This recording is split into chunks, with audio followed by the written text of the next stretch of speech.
Aujourd'hui, nous allons parler des 5 arbres fruitiers les plus rentables en Afrique.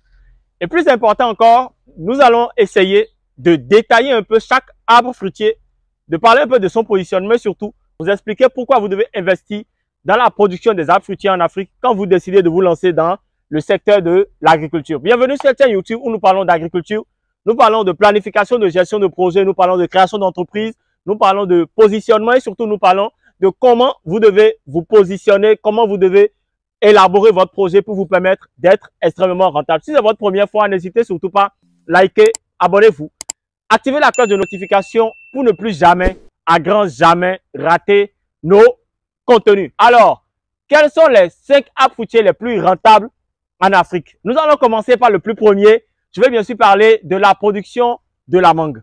La mangue aujourd'hui est un fruit qui est très apprécié. Déjà, c'est un fruit climatérique et il est très apprécié sur le marché international. Avec des variétés comme la Mélie, la Kent, la Kate et la Palmer, vous avez la possibilité d'obtenir de très gros rendements.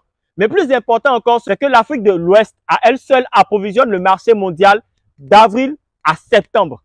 La mangue aujourd'hui est un fruit qui est très apprécié, surtout par les entreprises agroalimentaires. Parce que de la mangue seule, vous pouvez faire quoi? La mangue, vous pouvez avoir du sirop, vous pouvez avoir du whisky, vous pouvez avoir du jus, vous pouvez avoir de la mangue séchée.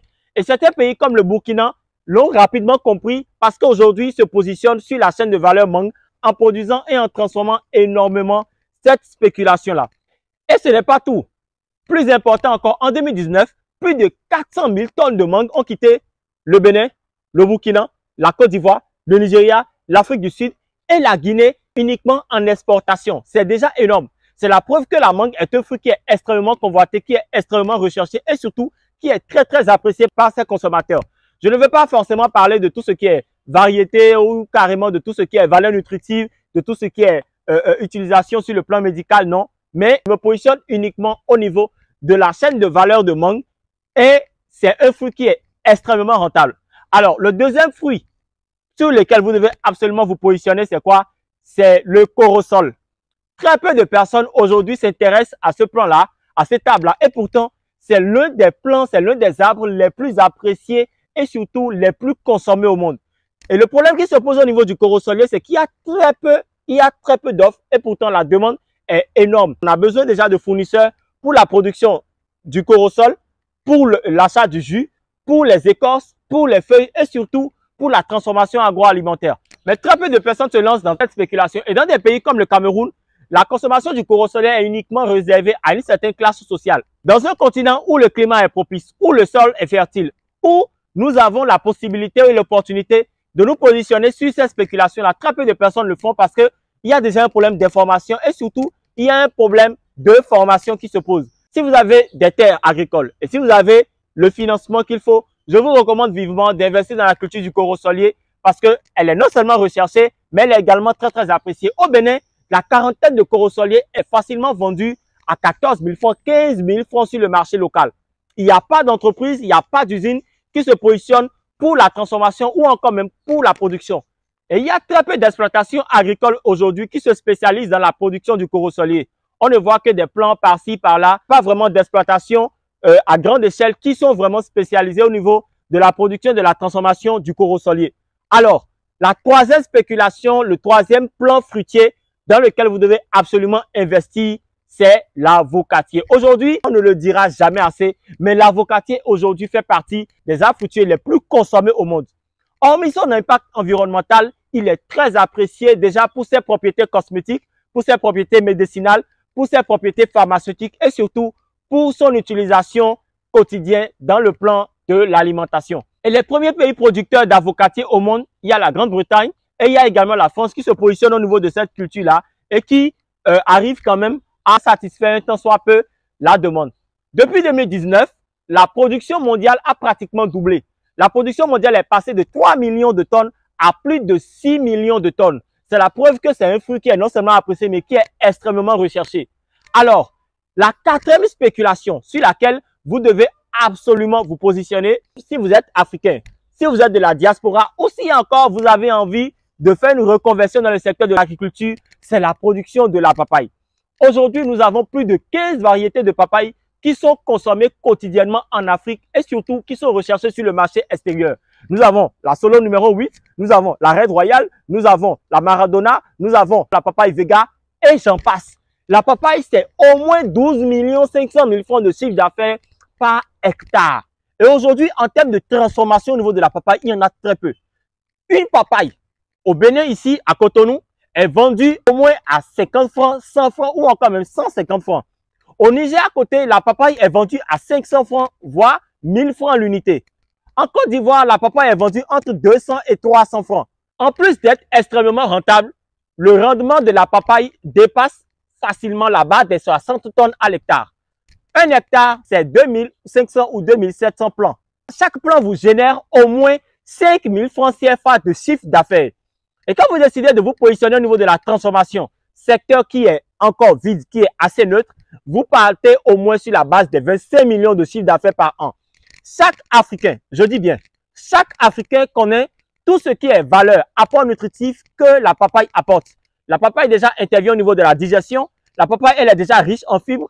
Et la papaye, surtout, est utilisée dans le secteur de la pharmacopée, dans le secteur de la pharmacie médicale. Et c'est un fruit qui est très apprécié, qui est extrêmement consommé. Nous avons des variétés qui vous permettent facilement d'aller à 10 kg par fruit, 500 grammes ou 1 kg par fruit. Et c'est un plant qui a un cycle commercial qui s'étend sur 3 ans. C'est-à-dire que sur 3 ans, vous avez la possibilité, une fois que vous entrez en production, une fois que vous commencez avec la récolte, de récolter de la papaye chaque semaine pendant 3 ans. Et chaque plant, c'est au moins 5000 francs de chiffre d'affaires sur tout le cycle de la production. Le cinquième fruit sur lequel vous devez absolument vous lancer en 2024, en Afrique, les amis, ce sont les agrumes. Avez-vous observé un peu les tendances au niveau du marché actuel? 4 citrons sont vendus à 200 francs. 2 oranges sont vendues à 100 francs. Les pamplemousses n'existent pratiquement plus. On n'en voit même plus. La mandarine coûte excessivement cher. Mais le fruit qui coûte le plus cher, ou bien les 2 agrumes qui sont les plus recherchés sur le marché actuellement, nous avons le citron et surtout nous avons quoi? Nous avons les orangers, plus précisément la variété pineapple. Écoutez, tant que nous allons consommer des fruits, les agrumes seront toujours en tête de liste. Parce que les agrumes sont réputés pour être excessivement riches en vitamine C. Et la vitamine C aujourd'hui, la forme synthétique se retrouve dans les médicaments. Et la forme naturelle est beaucoup plus contenue dans les jus de fruits, dans les sirops, dans les confitures faits à base d'agrumes. Vous avez un cycle de production qui s'étend de 0 à 3 à 4 ans. Mais à partir de 3 ans, 4 ans, vous commencez avec les premières récoltes. Et à l'année croisière, vous pouvez facilement dépasser la barre des 150 kg par plant. Et ceci par hectare.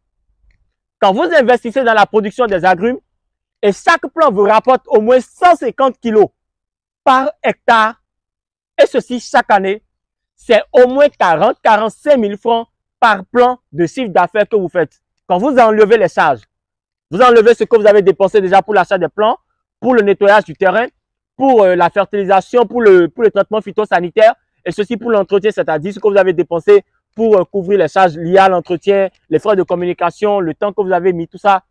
C'est au moins 15 000 à 20 000 francs de bénéfices bruts que vous effectuez par plant, et ceci chaque année. Ce qui veut dire que sur 1 hectare d'agrumes, si je prends le cas du citron, vous tournez autour de 16 millions de francs CFA par hectare. Que ce soit les avocats, que ce soit la mangue, que ce soit le corosol, que ce soit les agrumes, que ce soit encore la papaye, ces fruits-là aujourd'hui constituent 70% de l'alimentation quotidienne, c'est-à-dire 70% de la consommation quotidienne en termes de jus ou bien en termes de fruits, et ceci par les Africains. Quand vous décidez de vous lancer dans la production d'un arbre fruitier, lancez-vous dans des productions où vous savez que quotidiennement, des gens achètent vos spéculations agricoles. Les gens vont acheter vos produits parce que vos produits sont beaucoup plus recherchés. Ne produisez pas de raisin dans un pays où les gens n'en consomment pas, à moins que votre objectif final, c'est de pouvoir l'exporter pour un marché international. Mais la production des arbres fruitiers en Afrique est un business qui est en plein essor. C'est un business qui est en pleine croissance. Et il est important pour vous, investisseurs, pour vous, passionnés d'agriculture, ou encore à vous qui êtes dans le secteur de l'agriculture, qui avez peut-être 15 hectares, 30 hectares, que vous ne valorisez pas encore, il serait important de faire quoi? De mettre en place un plan de production. Le plan de production reviendra à faire quoi? Moi, j'ai 15 hectares, qu'est-ce que je fais? La première année, je décide peut-être de couvrir 5 hectares au niveau des agrumes. La deuxième année, je décide peut-être de partir sur 3 hectares d'avocatier. La troisième année, je décide peut-être de partir sur 4 hectares de corosolier. L'année qui suit, je mets en place peut-être un plan qui va me permettre de produire les mangues. Et l'avantage, c'est que nous avons de la matière organique en Afrique. Nous avons des sols qui sont fertiles. Nous avons un climat qui est favorable, un climat qui est adapté. Et il nous suffit à nous seulement de créer de la richesse. Tout part de la volonté et tout part aussi du positionnement que vous décidez d'adopter sur le marché qui se présente à vous. Les amis, c'était la substance, c'était l'essence de ce que je veux partager avec vous dans cette vidéo. Si vous avez aimé, dites-moi dans les commentaires et surtout, mentionnez le fruit que vous appréciez le plus, le fruit que vous aimez manger le plus. Cela pourrait être une opportunité pour ceux qui ont envie de se lancer, de faire une petite étude de marché et savoir exactement comment ils peuvent se lancer dans cette spéculation-là. N'oubliez pas, vous n'avez pas besoin d'1 hectare, vous n'avez pas besoin de 15 hectares pour commencer. Si vos moyens vous donnent la possibilité de faire demi-hectare, commencez avec ces demi-hectares-là et développez-vous par la suite. Comme je le dis souvent, j'ai commencé avec 50 000 francs il y a cela quelques années et aujourd'hui, je ne suis plus à un chiffre d'affaires de 50 000 francs près. Il est toujours important de commencer quelque part et surtout de rester dans le temps pour se développer, pour se construire. Les amis, abonnez-vous, likez, partagez afin que cette communauté puisse grandir davantage.